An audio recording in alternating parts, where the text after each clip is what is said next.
पिछली क्लास में हमने पढ़ा था कि समुच्चय को कितनी विधि से लिखा जाता है। तो हमने उसमें पढ़ा था कि समुच्चय के दो विधियों से लिखा जाता है, रोस्टर विधि और गुण विधि। अब आज हम आगे पढ़ते हैं उसमें, तो समुच्चयों के प्रकार पे हम आते हैं। तो समुच्चय कितने प्रकार के होते हैं?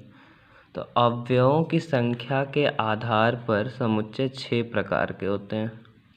अवयवों की संख्या के आधार पे, ये मुख्य चीज़ है कि अवयवों की संख्या के आधार पर समुच्चय 6 प्रकार के होते हैं।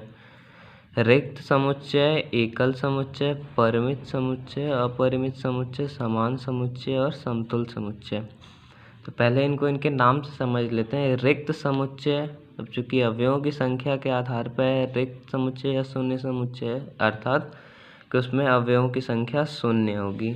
एकल समुच्चय है तो अवयवों की संख्या 1 होगी। परिमित समुच्चय, यहाँ परिमित समुच्चय मतलब जिसे गिना जा सके। तो परिमित समुच्चयों में मतलब ऐसा समुच्चय इसमें अवयवों की संख्या को गिना जा सके। और अपरिमित समुच्चय होगा तो अवयवों की संख्या अनंत तक होगी, उसे हम नहीं गिन सकते हैं। समान समुच्चय है जिन दो समुच्चयों में अवयवों की संख्या समान हो और अवयव भी समान हो। समतुल्य समुच्चय, अवयवों की संख्या समान हो, गणन संख्या समान हो। तब इसे आइए धीरे धीरे करके एक एक करके पढ़ते हैं। तो शुरुआत करते हैं हम रिक्त समुच्चय से। तो ऐसा समुच्चय जिसमें कोई भी अवयव ना हो, मतलब कोई भी अवयव ना हो, कुछ भी ना हो, तो उसे रिक्त समुच्चय या शून्य समुच्चय कहते हैं। अब इसे प्रदर्शित हम फाई से करते हैं। फाई या फिर ऐसे खाली मझला कोष्ठक बना के इसे प्रदर्शित किया जा सकता है। अब उदाहरण के तौर पे इसे देखते हैं। तो 2 से विभाजित ना होने वाली सभी सम संख्याओं का समुच्चय। तो ऐसा तो संभव नहीं है कि अगर संख्या सम हो तो 2 से विभाजित न हो, तो इसका समुच्चय रिक्त समुच्चय कहलाएगा। तो या तो हम फाई लिख के छोड़ देंगे या फिर ब्रैकेट बना के छोड़ देंगे, मझला कोष्ठक बना के छोड़ देंगे, तो इसका मतलब हो जाएगा कि रिक्त समुच्चय। इन कभी भी मझले कोष्ठक के अंदर फाई को नहीं लिखेंगे, क्योंकि ये रिक्त समुच्चय को तब प्रदर्शित नहीं करेगा। तो या तो सिर्फ फाई लिखेंगे या सिर्फ मझला कोष्ठक बना के छोड़ देंगे। ऐसा कभी भी नहीं करेंगे कि मझले कोष्ठक के अंदर हम फाई लिखेंगे, वो गलत हो जाएगा, वो फिर रिक्त समुच्चय नहीं रहेगा। एक बार फिर से समझ लीजिए, क्योंकि ऐसा समुच्चय इसमें कोई भी अवयव ना हो उसे रिक्त समुच्चय कहते हैं। कोई भी अवयव ना हो। अब चूंकि 2 से विभाजित न होने वाली सभी सम संख्याओं का समुच्चय, तो ऐसी कोई भी सम संख्या नहीं है जो 2 से विभाजित न हो। कोई भी सम संख्या ऐसी नहीं जो 2 से विभाजित न हो। तो इसलिए ये इसका समुच्चय जो होगा रिक्त समुच्चय होगा, तो इसे सिर्फ फाई से प्रदर्शित करेंगे और या फिर मझले ब्रैकेट से। कभी भी ऐसे मझले कोष्ठक के अंदर फाई नहीं लिखेंगे, ये गलत माना जाएगा। अब आते हैं एकल समुच्चय पे। तो वह समुच्चय जिनमें केवल एक ही अवयव हो, यानी अवयवों की संख्या 1 हो, एकल समुच्चय कहलाता है। जैसे उदाहरण के तौर पे हम 5 ले लेते हैं। तो इस समुच्चय में सिर्फ 5, ये एक ही संख्या है, इसलिए ये एकल समुच्चय है। अब ब्रैकेट के अंदर फाई लिख दिया तो ये भी एकल समुच्चय है, क्योंकि यहाँ पे रिक्त समुच्चय को प्रदर्शित नहीं कर रहा है। ये यहाँ इसमें लिखा है तो इसका कोई ना कोई वैल्यू होगी, 0 1 2 3 4 5। यहाँ 0 लिखा है तो इसका मतलब भी ये नहीं है कि ये रिक्त समुच्चय, ये एकल समुच्चय, क्योंकि इसकी वैल्यू 0 है।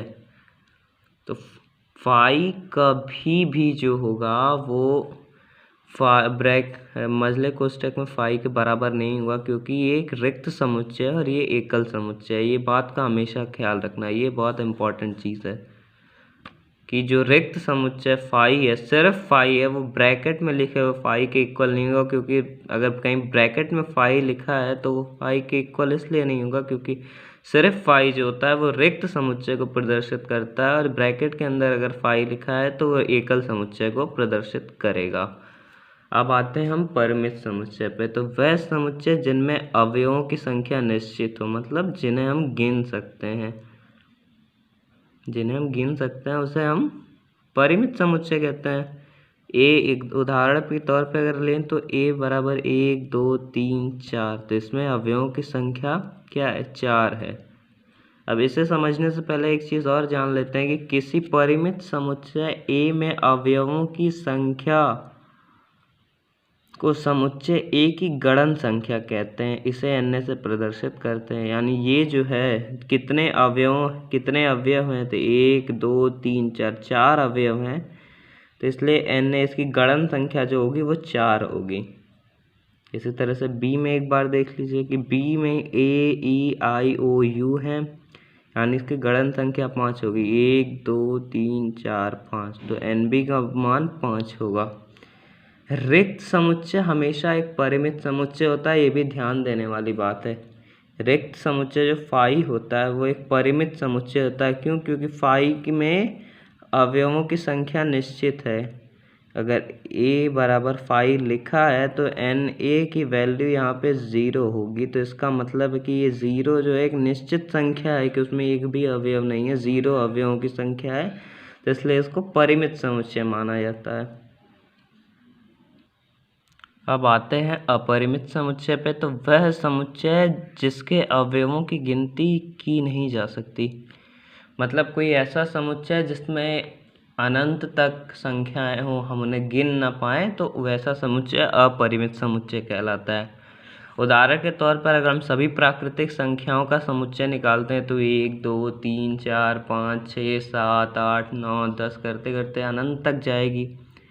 तो इसमें हम संख्या को गिन तो नहीं सकते, क्योंकि हमें इनफाइनाइट की परफेक्ट वैल्यू तो पता नहीं है कि 100 है कि 200 है कि 300 है, तो इसलिए ये अपरिमित समुच्चय में आता है। उसी तरह से अगर सभी पूर्णांकों का समुच्चय लें तो 0 +-1 +-2 +-3 +-4 प्लस माइनस इनफाइनाइट तक जाएगा। तो प्लस माइनस इनफाइनाइट की भी तो हमें कोई परफेक्ट वैल्यू फाइंड नहीं है कि ये 200 की संख्या है, 300 की है, 1000 की है, 2000 की है।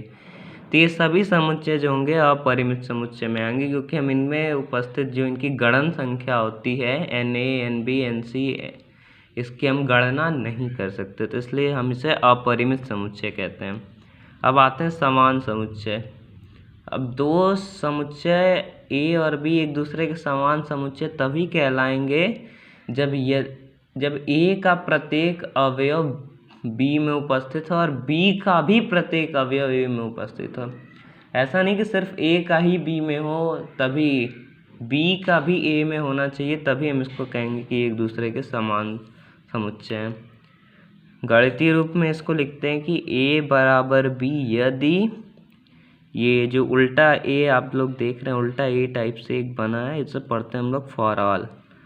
तो A बराबर B यदि for all x belongs to, ये मैंने कल ही बताया था कि ये ग्रीक संकेत है जिसको बिलोंग्स टू कहते हैं। For all x belongs to A, x belongs to B, और for all x belongs to B, x belongs to A। मतलब सभी A के जो अवयव x हैं जिन्हें x प्रदर्शित करता है, वो सभी के सभी B में भी उपस्थित हों, और B के भी सभी अवयव जिन्हें x रिप्रेजेंट कर रहा है वो A में उपस्थित हों। उदाहरण से इसको समझते हैं। तो A में 1 2 3 5 है, B में 2 5 1 3 है।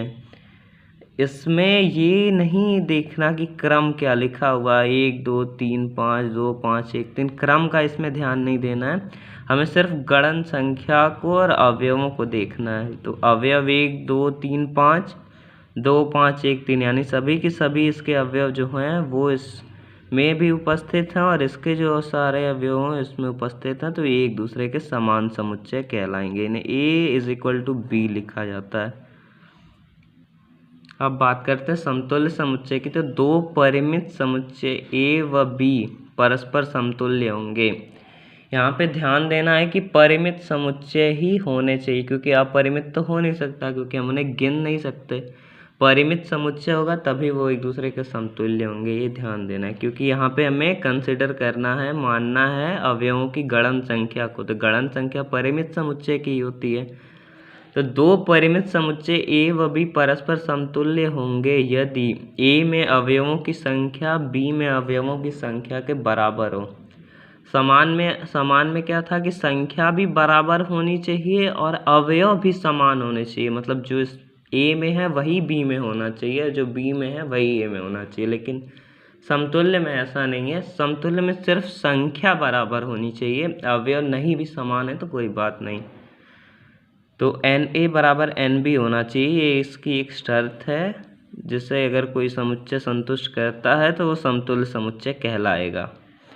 अब समतुल्य समुच्चय को ये जो आप देख रहे हैं इससे रिप्रेजेंट करते हैं। अगर कहीं ऐसे लिखा है तो A समतुल्य B इसको पढ़ेंगे।